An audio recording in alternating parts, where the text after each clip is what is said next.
Two people were seriously hurt when their plane crashed near Montgomery Field in San Diego. Thank you for joining us for the nightly check-in. I'm Catherine Garcia. That single-engine plane went down about 4:30 this afternoon on Balboa Avenue at Kearny Road in Kearny Mesa.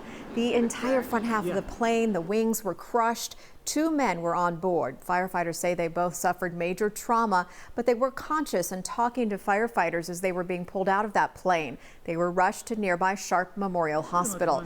Firefighters say the plane had just taken off from Montgomery Field a few blocks away when the pilot encountered some kind of problem, tried to loop back around the airport when it crashed through some trees right into the parking lot of Kyocera. It didn't hit the building. The back of this building had high power lines for us, also some hydrogen, things that we can't even put water on. So luckily, whether the pilot did it or not, they landed right in that parking lot and saved a lot of grief for a lot of people. And the crash did not cause a fire, but a hazmat crew was sent in to clean up the fuel that leaked out of the plane when it hit the ground. The National Transportation Safety Board is now investigating the cause of that crash. Here are the latest coronavirus numbers in our county. Today, health officials are reporting 171 new cases out of more than 13,000 tests performed. That's only a 1% positive rate, although a backlog of tests are included in that number. 6 more San Diegans have died from COVID-19, bringing the total to 773 deaths in the county. 7 new community outbreaks have also been identified.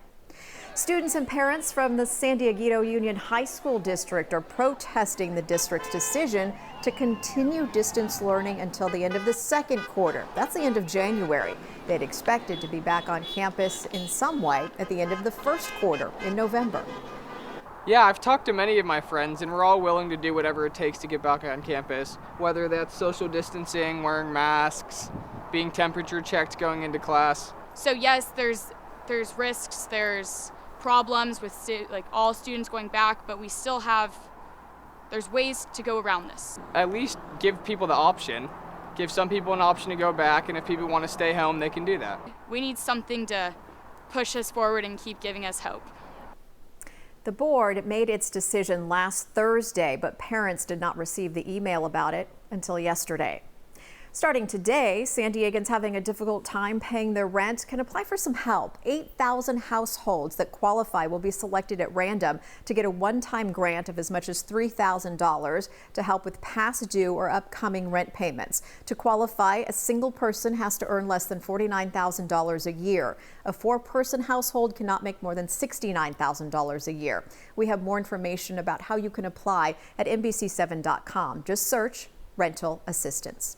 Now let's check in with Dagmar for your first alert forecast. For your Friday, September 25th, actually a really beautiful way to head into what will be a pretty decent weekend as well. You'll feel temperatures that are slightly cooler than where you were for Thursday. That leaves the coast under partly cloudy skies at about that mid-70 mark. Inland Valley still in the low 80s, comfortable, mostly sunny skies there. Beautiful in the mountains. You're looking at about that low 80 mark. And the deserts for now, still 102, 3, and 4. So Friday, beautiful. Saturday looking pretty good as well. There's a warm-up next work week, so enjoy this perfect fall weather while you've got it. 4 men are in the hospital after a possible drug overdose on a docked boat in Point Loma. Harbor Police got the call just before 9 this morning at Fisherman's Landing. Authorities said all 4 were in varying states of consciousness and in different spots on a boat named Shogun. Police believe the men were crew members waiting to head back out on another fishing trip.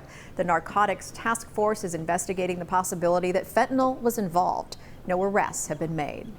Target is hiring about 130,000 seasonal workers for the holidays. It's basically in line with the hiring last year, but it will change the approach to staffing. Target will by dedicating more workers to curbside pickups and hiring more people for distribution centers. Target says it's shifting workers to adapt to customers' new shopping habits during the pandemic. That's going to do it for our nightly check-in. Have a great night.